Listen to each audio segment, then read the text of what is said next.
Now I want to describe a concept called active fraction. And as the biomass is the only VSS component that contain biodegradable organics, the active fraction is an indicator of waste-activated sludge stability, where stability we mean how much residual biodegradable organics are left over in that biological reactor.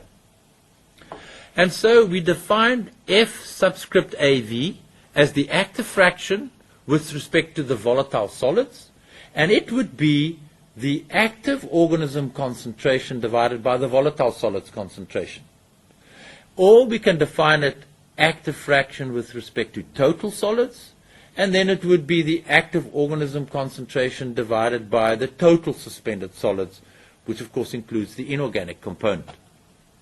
Now, we have already derived equations for the active organism mass in the reactor, the volatile solids mass or concentration in the reactor, or the total solids concentration in the reactor. So we can use these equations to calculate the active fraction with respect to volatile solids or to total solids versus sludge age. And we show that in this particular diagram over here.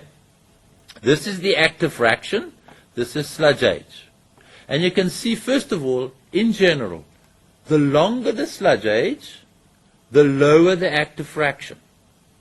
That means the longer the sludge age, the smaller the proportion of the measured volatile solids in that reactor is live organisms in that reactor. Therefore, the smaller the amount of residual biodegradable organics I have left in that live biological mass. Secondly, we notice too that settled wastewater always has a higher active fraction than raw wastewater. And this is because when we fractionated our organics, our influent wastewater, this unbiodegradable particulate organic fraction, in the raw wastewater it was a high concentration. So we find that the accumulation of unbiodegradable particulate organics with raw wastewater is a significant part of the VSS that accumulates in the reactor. With settled wastewater, that's not the case, because primary sedimentation settles out a very large proportion of this unbiodegradable particulate organics. So the concentration changes from 113 down to 18 milligrams per liter, having therefore removed 95 milligrams per liter of VSS as unbiodegradable particulate organics. And therefore, because the unbiodegradable particulate organics for settled wastewater is so much lower proportion of the total COD that's applied to the biological reactor, the biodegradable organics is a much larger proportion, and therefore the live organism mass is a much larger proportion of the VSS. Sludge production is another consequence we can determine from our steady state model, and I think it's already obvious from our COD balance that the secondary sludge production to maintain the sludge age is literally the mass of sludge that I have in the reactor divided by the sludge age, or alternatively would be the reactor concentration times this waste flow rate. And so we plot that, and we find that the raw wastewater sludge production decreases as sludge age increases, and that with settled wastewater we will always produce less sludge per kilogram COD of load applied to the reactor than with raw wastewater, for the same reason that the active fraction was higher with settled wastewater than with raw wastewater, and that is because the unbiodegradable organics are so much higher in raw wastewater. So we notice from this diagram that the kilogram of total settleable solids that we harvest from our reactor as waste-activated sludge decreases as sludge age increases, and is higher for raw wastewater than for settled wastewater. However, for settled wastewater, the total sludge production at the treatment plant is higher if I add the primary sludge that I've produced in the primary settling tanks to generate that settled wastewater. The reason for that is, of course, I am removing a whole lot of biodegradable organics with my primary sludge, which are now not loading onto my activated sludge reactor, and therefore have not been degraded yet and have not had oxygen consumption associated with them. The other thing that we need to consider for the activated sludge process is the nutrient requirements. This is the nitrogen and phosphorus requirements for sludge growth. We'll discuss this again in greater detail when we talk about nitrification and denitrification, but it's also an aspect of the activated sludge process. Recall that the mass of volatile solids that we are harvesting from the reactor, M delta XV, is literally the mass of sludge that I have, volatile solids I have in the reactor, divided by the sludge age, or is the waste flow rate times the VSS concentration that I have in the reactor. Now, the nitrogen content of this volatile solids that accumulates in the reactor is 10% of the VSS, and the phosphorus content of this volatile solids under normal, non-excess biological phosphorus removal behavior is 2.5%, or 0.025 grams of P per gram VSS. Now, what we do then is a mass balance, a nitrogen balance, over this activated sludge reactor. And the nitrogen content of the waste flow rate is the mass of sludge in the reactor divided by the sludge age, that's mass of VSS wasted per day, times the nitrogen content of that VSS, which is Fn, divided by the influent flow rate, gives us the concentration of nitrogen that we would need in the influent flow to supply the nitrogen that gets built into the sludge mass for ordinary heterotrophic organism growth. And that N subscript S we call the TKN concentration in the influent to meet the sludge production nitrogen requirements. We will discuss this further in Chapter 5. Similarly, we can also define the phosphorus concentration that I require in the influent to supply the phosphorus requirements for growth in the biological reactor of the ordinary heterotrophic organisms. Now, if I were to plot that nitrogen requirement on a diagram versus sludge age, I notice, first of all, that the nitrogen concentration in the sludge mass that I am harvesting from the biological reactor decreases as sludge age increases. Well, it's exactly analogous to the waste-activated sludge. The longer the sludge age, the less sludge I am harvesting from the biological reactor, and therefore for a fixed nitrogen content of that wasted sludge, I must be removing less nitrogen with that harvesting sludge. So also the phosphorus concentration. But what I want to show you here is that the nitrogen concentrations per COD in municipal wastewater is in this range. And the nitrogen that I am removing via sludge growth rate is in this range. So only about 20% of the nitrogen that I need to remove from municipal wastewater is removed through normal sludge growth in the biological reactor. The other 80% I have to remove via other ways, and that is via the nitrification and the denitrification process, which we will discuss further in the following lectures. I have now described completely the steady-state model for the activated sludge system. We covered characterization of the wastewater. We covered how the growth process and the endogenous processes operate within the biological reactor. We've discussed the accumulation of volatile solids from live organism mass, endogenous residue, and unbiodegradable particulate organics. And we've described oxygen consumption, how to calculate the mass of oxygen required per day. We've discussed the active fraction as an idea of waste activated sludge stability.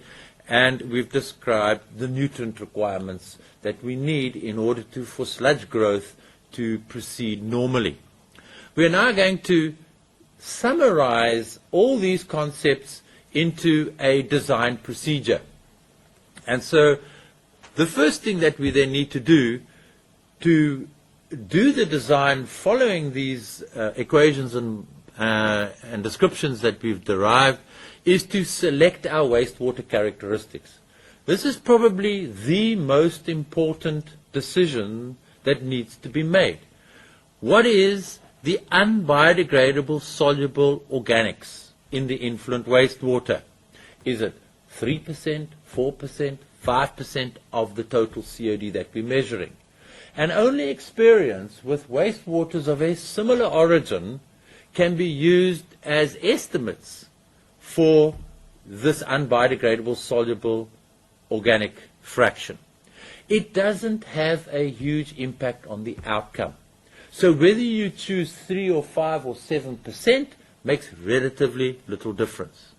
However, the unbiodegradable particulate organic fraction, that one plays a fundamental role because it has a large effect on the volume of the reactor that we would need. Because if that fraction is high, the accumulation of unbiodegradable particulate organics in the activated sludge reactor will be large, in which case the reactor volume will be large. So this unbiodegradable particulate organic fraction has a profound influence on the volume of the reactor that we need to supply. Then we also needed to have a measured value for the inorganic suspended solids, but if we don't have a measure for that, we could make an assumption on the VSS-TSS ratio for the activated sludge that accumulates in the reactor, and that would be a value of 0.75 or 0.8 or 0.85, or whichever is close to similar wastewaters and communities and catchments that I might be working with. Then we need to establish the COD load on the biological reactor, which comes with the influent flow, the average dry weather flow, and some flow-weighted COD concentration. And those, one presumes, would be measured for the particular wastewater treatment plant that one is designing and sizing a biological reactor for. The second step is we need to calculate from these wastewater characteristics the influent COD components. So the first one is the unbiodegradable soluble COD in the influent. That would be the unbiodegradable soluble COD fraction of the total COD, the unbiodegradable COD that's particulate as a fraction FSUP of the total, and then we can determine what the biodegradable COD of the influent is. It would be merely 1 times the soluble fraction that's unbiodegradable, the particulate fraction that's unbiodegradable, times the total COD, which is this flow rate weighted average value that we would have. We then calculate the COD mass fluxes into the reactor. And each one of these, this unbiodegradable particulate and biodegradable organic, has a mass flow rate entering the reactor. And that would be its concentration times the flow rate, the average dry weather flow rate. So the mass load of these types of organics is the concentration of those organics times the average dry weather flow. And that would be kilograms of COD per day applied to the reactor. The next thing that we have to do is decide on the sludge age. Now this is the most important decision for the wastewater treatment system. And I'll discuss some of the thoughts that go into deciding what sludge age we need for an activated sludge system.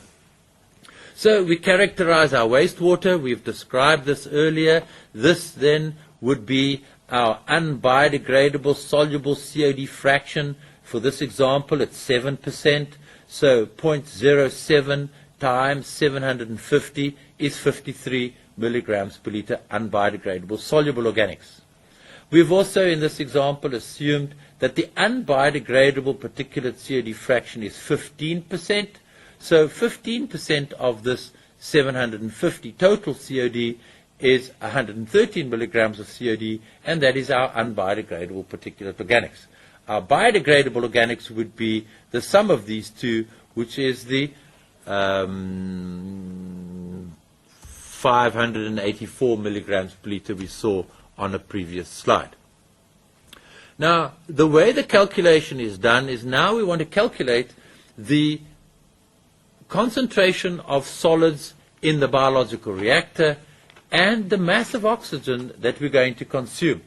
All of these have units of kilograms. They are masses, not concentrations. And what we are doing, we are working from known fluxes of COD in the wastewater applied to the biological reactor and calculating the unknown masses of live organism mass, endogenous residue, unbiodegradable particulate organics, volatile solids, inorganic suspended solids, total solids, and mass of oxygen. These are our unknowns that we determine from the knowns. Of course, we need to know the sludge age because the sludge age is, appears in all these equations that we have for these unknowns. Okay, so from the knowns, which are these fluxes of COD, unbiodegradable particulate organics, and the biodegradable organic load on the biological reactor, we calculate these solids masses in the reactor, the live organism mass, the endogenous residue, unbiodegradable particulate organics, volatile solids concentration, and total solids concentration.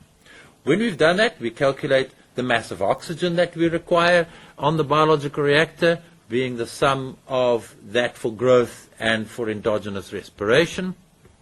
We then select a reactor TSS concentration. Once we've done that, we can calculate the reactor volume. Once we have the reactor volume, we can calculate the nominal hydraulic retention time. When we know the reactor volume, we can then calculate the actual concentrations in the reactor and the oxygen utilization rate. Then we can calculate the active fraction of the solids as the ratio of the active organism concentration divided by the volatile solids concentration, or alternatively the active fraction with respect to total settleable solids, which would be the active organism concentration divided by the total solids concentration.